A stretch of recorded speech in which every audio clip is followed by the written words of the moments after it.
सजात्म स्वरूप परम गुरु शुद्ध चैतन्य स्वामी ने नमः।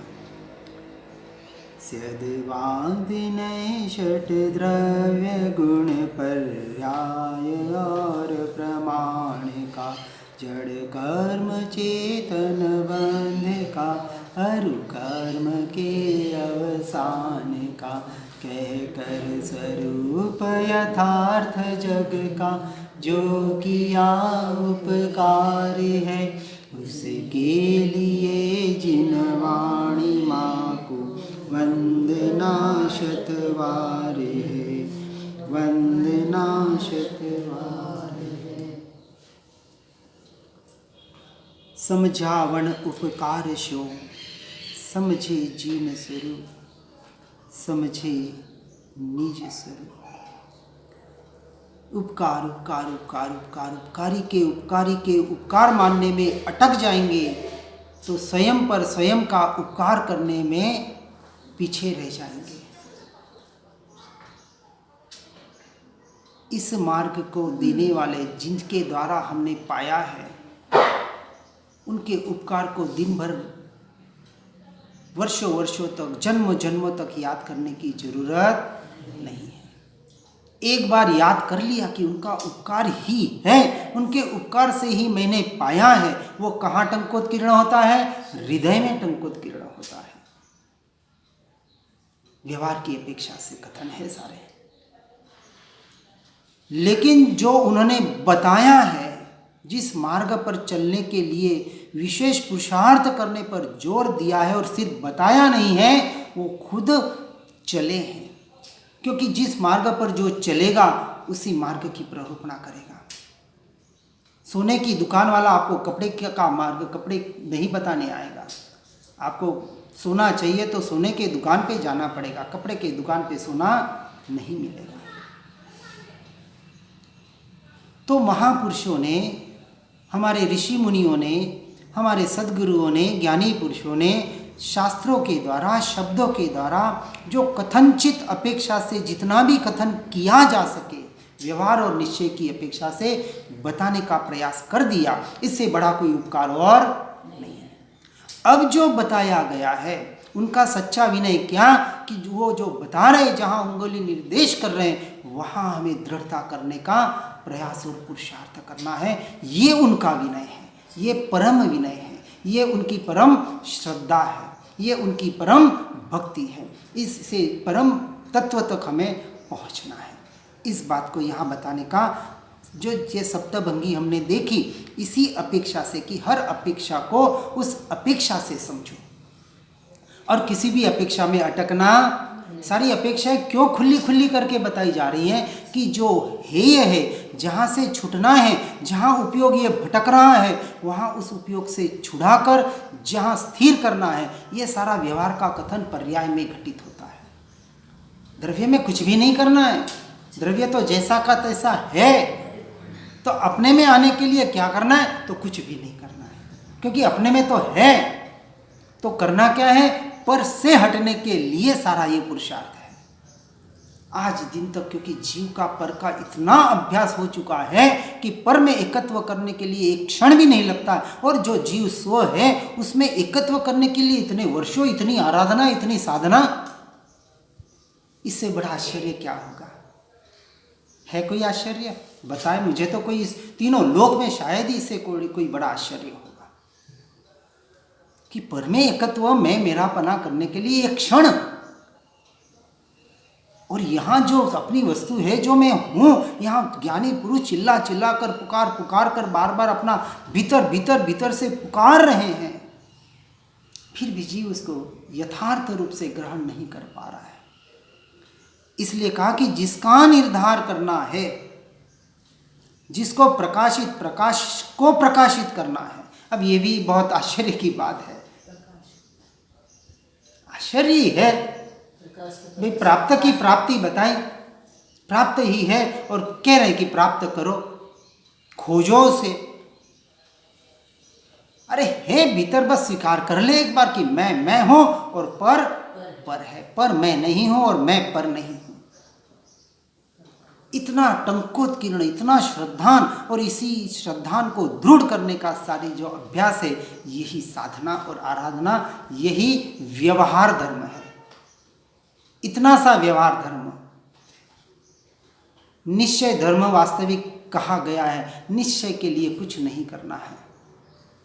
सारा धर्म व्यवहार में विशेष और विशेष व्यवहारों से कहा। जो व्यवहार स्व की ओर ले जाए वो व्यवहार, बाकी सारा व्यवहाराभास। आपने कितना स्वाध्याय किया, कितना सत्संग किया, कितना कंठस्थ किया, ये उतना महत्व का नहीं है जितना आपने स्वयं से स्वयं को कितना जानने का पुरुषार्थ किया। इसलिए जो 5 लब्धियां बताई, क्षम लब्धि, विशुद्धि लब्धि, देशना लब्धि, प्रायोग्य लब्धि और करण लब्धि। अरे देशना लब्धि तक तो अनंत बार पहुंच गए, प्रायोग्य लब्धि तक भी कई बार पहुंच गए, परंतु जो प्रायोग्य लब्धि के द्वारा वेद ज्ञान वेद विज्ञान के द्वारा जो स्व का टंकोत्कीर्ण निर्णय करना था और पर से हटना था। 2 बात साथ में बताता हूँ। ये तो खाली स्व का निर्णय आत्मा आत्मा आत्मा करने से काम नहीं होगा। सिर्फ पर से मैं छूट रहा हूँ या नहीं, पर की आसक्ति, ये बाहर की बेहोशी, ये संसार में मैं मेरापना, ये शरीर में मैं मेरापना मेरा छूट रहा है कि नहीं। ठीक है, चारित्र मोह का विषय है वो, लेकिन उस पर भी काम हमें साथ साथ में करना है। इतना ही नहीं कहा कि दर्शन मोह को छोड़ दो, चारित्र मोह है वैसा ही रहने दो। वो तो अपने आप ही अनंत साथ में जाएगा वो। ऐसा हो ही नहीं सकता कि चारित्र को ले जाए और मिथ्या तो चले जाए। तो वो नियम से आता ही, इसलिए जोर पहले उस मिथ्यात्व को, उस अज्ञान दशा को, क्योंकि जब पर को पर इतना मान ही लिया, अब वो पर में रहे कैसे। और रह रहा है रचपच, अब रह रहा है फिर भी वहां आसक्त है या नहीं है, इसका निर्णय कौन करेगा? स्वयं करेगा।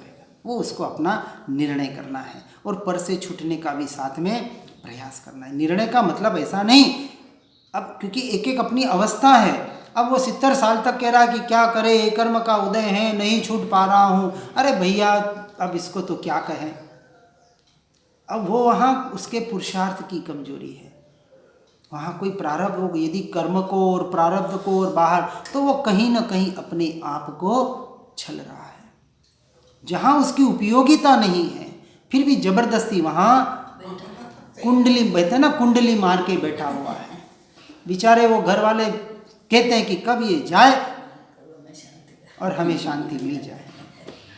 सही में 80-90% ऐसी ही अवस्थाएं हैं। या तो फिर रखा है तो मजबूरी में कि चलो कोई संभालने वाला घर को नहीं है तो भले पड़ा है घर में। अपनी कमजोरी और दूसरे को कभी दोष नहीं देखना, बिल्कुल दिया ही नहीं है। या तो कर्मों को देश दे रहा है, कहीं ना कहीं कह रहे हैं ना, यही तो अनादि से जीव स्वयं को स्वयं से छल रहा है। अब यहाँ कहते हैं गाथा 116 में ये कमजोरी है, उदय भी कर्म का है। नहीं, उदय तो भाई कर्म का हो, फिर भी उदय यहाँ इसलिए निश्चय की अपेक्षा से कहा कि कर्म बेचारे क्या करें। भाई कर्म पुद्गल, कर्म जहाँ पे इफेक्ट कर रहा है वो पुद्गल, सारा परिणमन पुद्गल से पुद्गल में हो रहा है। कर्म मेरा बिगाड़ ही नहीं सकते। पहले ये मान्यता को तो ये फिर क्या सुन रहे हैं, क्या पढ़ रहे हैं, और फिर कह रहे हैं कि कर्म उदय है। फिर उसने बराबर या तो सुना पड़ा नहीं है, ज्ञानी पुरुषों को समझा नहीं है। यदि कर्म करते रह रहा है तो कर्म का अस्वीकार थोड़ी किया जा रहा है। कर्म काम कर रहा है अपना, पर कर्म काम जीव पे थोड़ी कर रहा है। क्या जीव को थोड़ी कह रहा है कि तू घर में बैठा रहे। हाँ, वो कह रहा है मैं मेरा काम, मेरे से पुद्गल है और पुद्गल पे काम कर रहा हूँ। जीव से मुझे क्या लेना देना भैया। तू द्रव्य स्वतंत्र है, मैंने तुझे आज दिन तक स्पर्शा ही नहीं, और तू ही कहता है कि मैंने आज दिन तक तुझे स्पर्शा नहीं। मैं तो कह भी नहीं सकता क्योंकि मैं तो अजीव तत्व हूँ। मैं तो अजीव तत्व हूँ, मुझे कुछ पता ही नहीं। आपको थोड़ी पता है कि मैं देखने वाला हूँ। वही ना चेतन प्रेरणा। तो चेतन प्रेरणा से सारा कार्य हो रहा है। कहीं ना कहीं चेतन अपने उपयोग को भटका रहा है उनके द्वारा। कान थोड़ी कह रहा है मैं सुनता हूँ, नहीं तो फिर ये मुर्दा हो जाए तो भी कान बोलना चाहिए अरे मैं तो सुनता हूँ। क्योंकि मरने के बाद भी आँख देखती है कि नहीं। पर किसको पता पड़ रहा है? उस आँख को पता पड़ रहा है मैं अभी देख रही हूँ, क्योंकि जानने वाला चला गया, अनुभव करने वाला चला गया। उसी आँख को दूसरे के बॉडी में डाल दो, वो देखने लग रहा है, क्योंकि वहाँ जानने वाला मौजूद है कि आँख के द्वारा भी कोई देखने वाला बाहर कुछ देख सकता है, आँख देख सकती है, उसको जानने वाला तत्व वो है। आँख तो मुर्दे की भी देखती है कुछ टाइम पीरियड के लिए या कुछ देर के लिए भी, लेकिन उस आँख को पता नहीं है मैं देख सकता हूँ।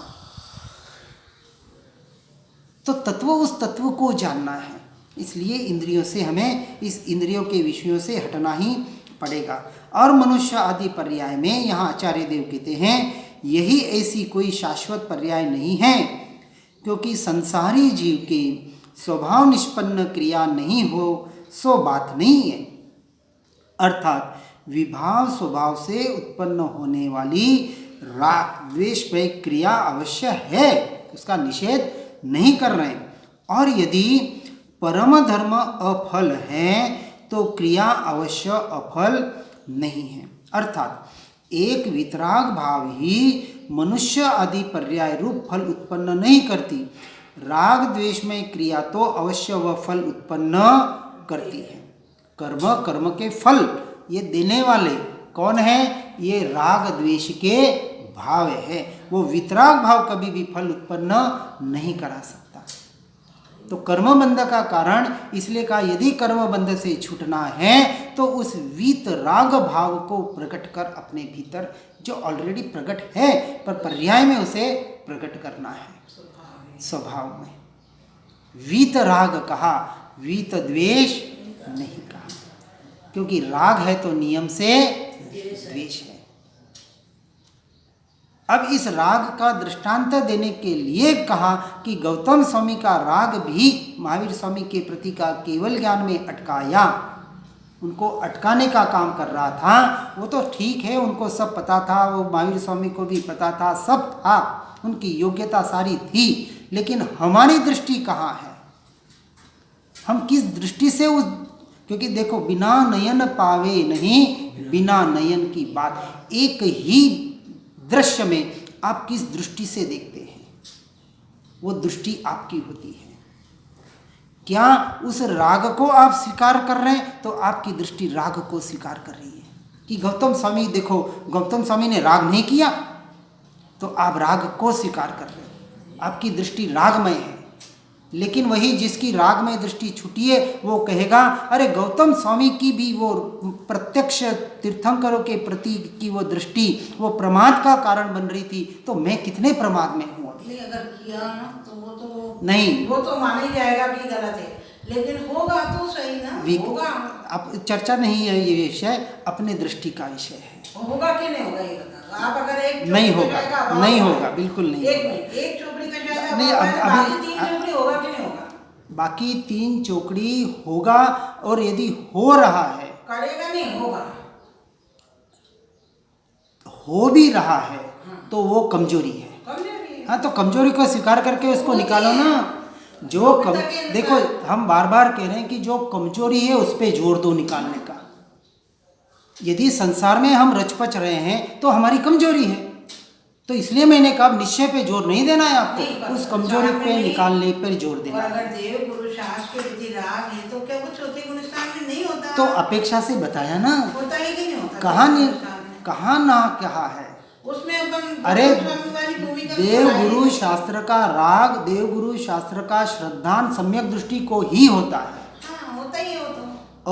अविरत सम्यक दृष्टि को ही, यानी जब वो अपने आप के अपने स्वरूप को प्रकट करता है और उस महिमा को जानता है, तब उसको सच्चे देवगुरु शास्त्र का स्वरूप पता पड़ता है कि आहा हा क्या स्वरूप होगा उनका।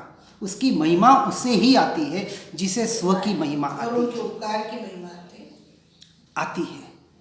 आनी ही चाहिए ऐसा नहीं कहेगा, आती ही है। वो कहीं उपकारी का उपकार कहीं भूल नहीं जाता है, अपनी अपनी अपेक्षा से समझना है। अब यहाँ कह रहे हैं कि संसारी जीव के स्वभाव निष्पन्न किया, और यहाँ बताया ना कि राग द्वेष का भी निषेध नहीं किया जा रहा है, होता है उसकी अपेक्षा से, पर वो क्या राग द्वेष को हेय मानता है या उपादेय मानता है? और यदि हेय मानेगा तो उसका छोड़ने का प्रयास पुरुषार्थ करेगा या नहीं करेगा, और नहीं कर रहा है तो हेय नहीं मान रहा है। तो अपनी अपनी योग्यता के हिसाब से हमें आगे बढ़ना है ना, तो भूमिका के हिसाब से ही कह रहे हैं ना, तो अपनी भूमिका अपनी निर्धारित करनी है और मुझे कहाँ पहुँचना है ये हर जीव को अपना निर्धारण करना है। इसमें कोई किसी का कुछ नहीं कर सकता, हर जीव की अपनी व्यवस्था है।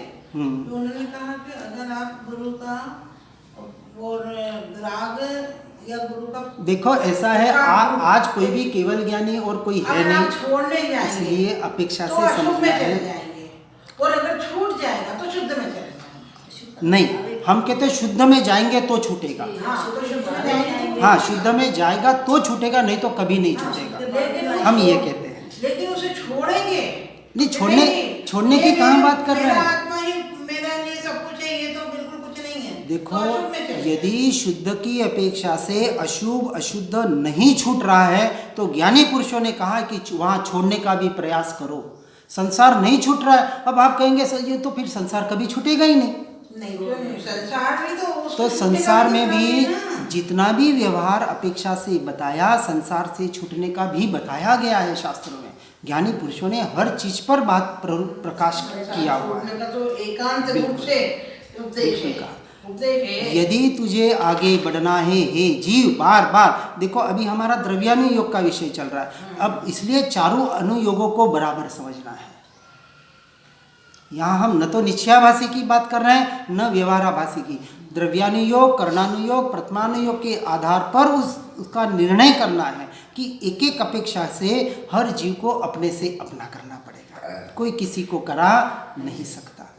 अब ये तो समझना, इसलिए सप्तभंगी अपेक्षा से बताने का प्रयास किया गया है कि यहाँ विभाव स्वभाव से उत्पन्न होने वाली राग द्वेषमय क्रिया अवश्य है, यही बता रहे हैं, क्योंकि गुणस्थान की अपेक्षा से होगी, नहीं होगी यहाँ कहाँ निषेध कर रहे हैं। अरे भरत चक्रवर्ती को, शाही संकीति को इतना तीव्र राग द्वेष हो सकता है, तो हम तो किस खेत की मूली है। तो राग, और सबसे बात बताई ना कि देवगुरु शास्त्र का राग तो अंत में छूटता है, छोड़ने की बात थोड़ी की जा रही है। कोई पागल होगा जो देवगुरु शास्त्र का राग छोड़ने की बात करेगा, उनका विनय करने की बात करेगा, तो उसने तो धर्म को समझा ही नहीं है। लेकिन स्व के निर्णय के लिए आज मुझे क्या करना है, अभी मुझे अपने उपयोग को कहाँ विशेष स्थिर करना है, इसका हमें प्रयोजन करना है। और यदि परम धर्म अफल है तो क्रिया अवश्य अफल है, यानी वितराग भाव ही मनुष्य आदि पर्याय रूप फल उत्पन्न नहीं कराती, ये साथ में बता रहे हैं। देखो यहाँ भावलिंगी संतों की बात हम सुन रहे हैं कि यदि उस मनुष्य पर्याय को सफल करना है तो वितराग भाव को ही लाना पड़ेगा, उसके अलावा दूसरा इलाज नहीं है।